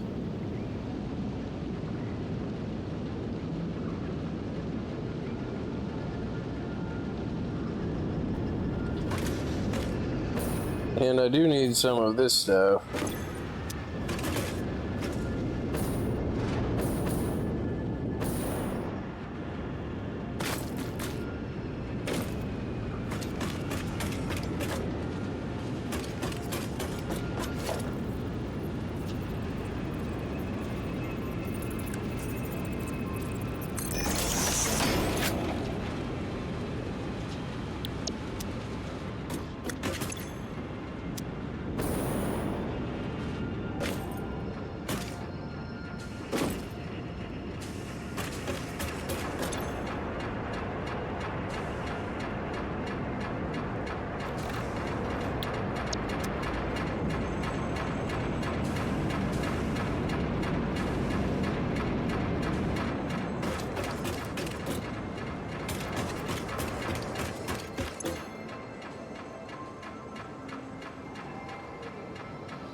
Oh no, see that? I was like, no, I didn't have 1800 power from coal. That was the biomass burners kicking on. Anywhere that I had biomass in any of the burners that are connected to the grid, They fired up.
Hours later.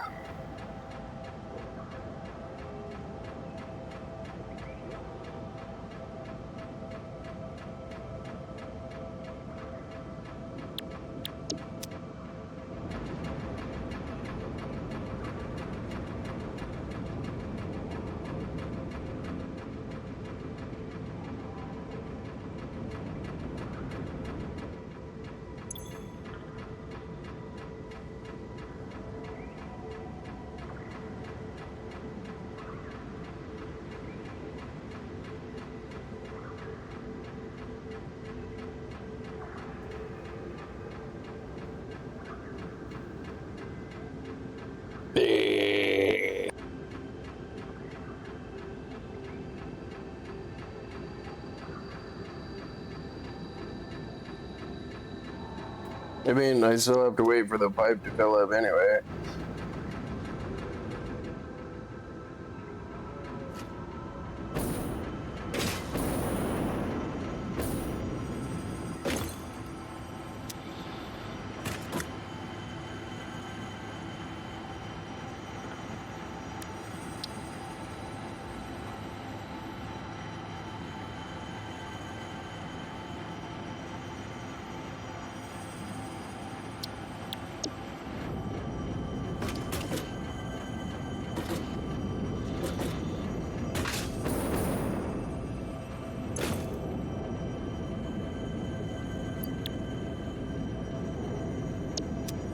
Unless I messed up the fuel conversion on this thing. I mean, now this makes 20 fuel.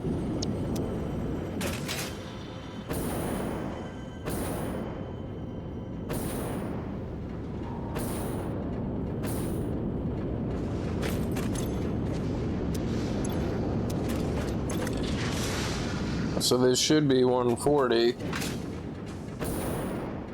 I think I messed this up. So it should be 140 and then divided by 20 should be 7.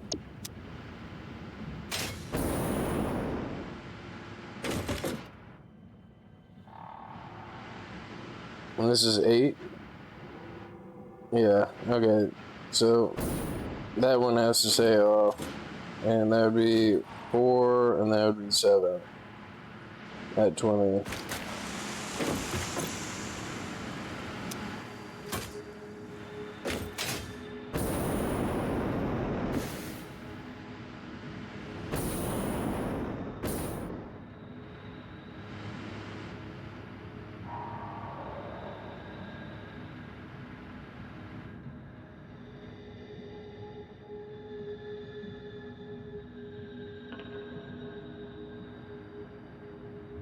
Why do those have yellow lights?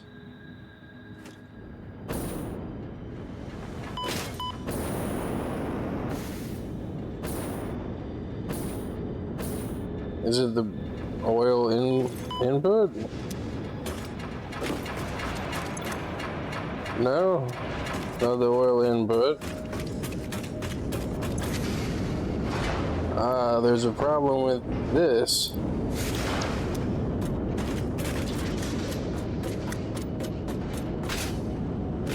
Okay, so 10, 20, 30, so it's 50. Those are the only machines that I have making the goo. And this should be, oh, but that's stopped. That's what the problem is. If the smokeless powder stopped, this made too much goo. That backed up the plastic maker, which also, well, that shouldn't have affected the fuel.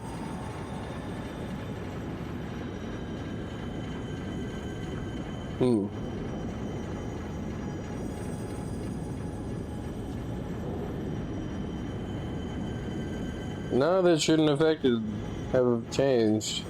That humming sound is distracting. No, I just had these set up wrong with the new fuel value. This could have excess, but this has been producing less plastic the whole time because I didn't put an overflow in here.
Yeah, I don't like to do that, but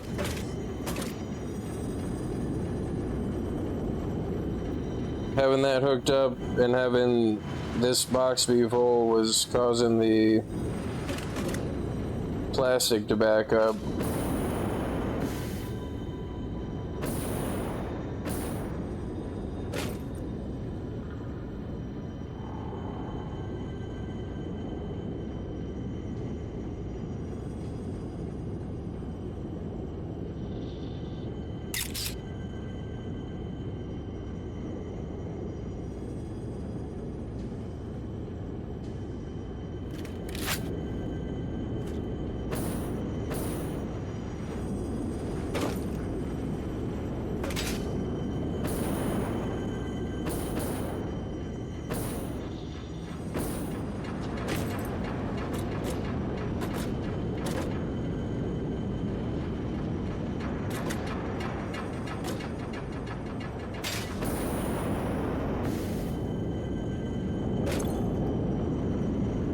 Wait, this one's on too? So this consumes 20 heavy oil residue. And this consumes 30, so that's 50, so that's right. I forgot this one was turned on too.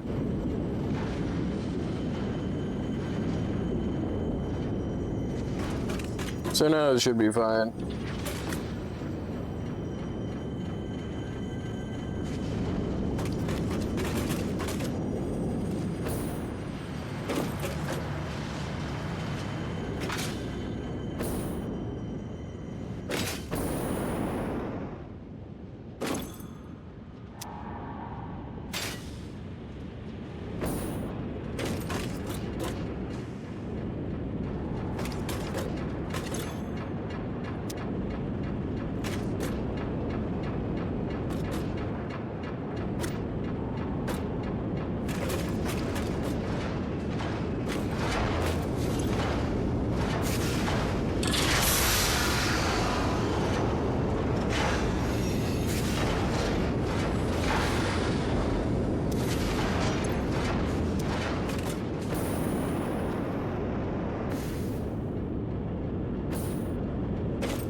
I think these store 50.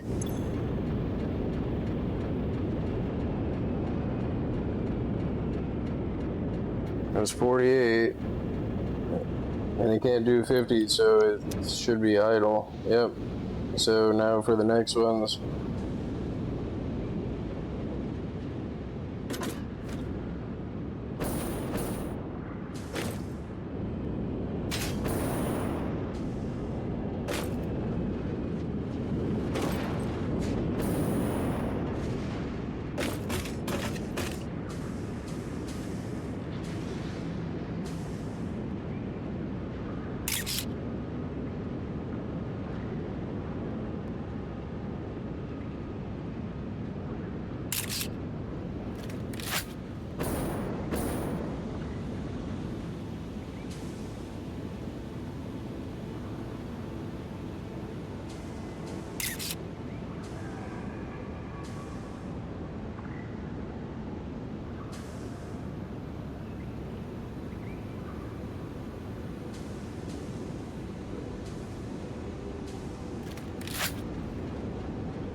Yeah, I think I'm gonna call it a video.